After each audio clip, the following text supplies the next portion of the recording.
في تطور يثير القلق والجدل، يختفي الرئيس الجزائري عبد المجيد تبون عن الأنظار منذ أكثر من شهر كامل دون أي ظهور علني أو تصريح رسمي يوضح حقيقة وضعه.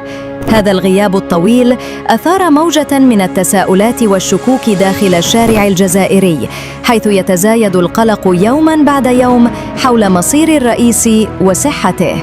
وفي خضم هذا الغموض خرجت الفلكية اللبنانية ليلى عبد اللطيف بتصريحات صادمة توقعت فيها أن يكون هناك إعلان مفاجئ ومؤلم يتعلق بحياة الرئيس تبون خلال الأيام القادمة.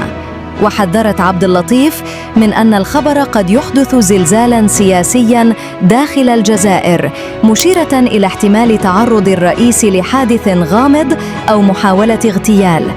اللافت أن قصر المرادية ما يزال صامتاً حتى اللحظة دون أي رد رسمي أو توضيح للرأي العام، وهو ما زاد من حدة الشائعات والخوف بين المواطنين.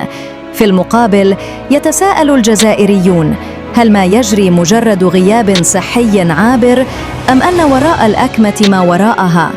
الأسئلة كثيرة والإجابات ما تزال معلقة. شاركونا آراءكم في التعليقات. ما رأيكم في تصريحات ليلى عبد اللطيف؟ وهل تعتقدون أن هناك أزمة حقيقية داخل الرئاسة الجزائرية؟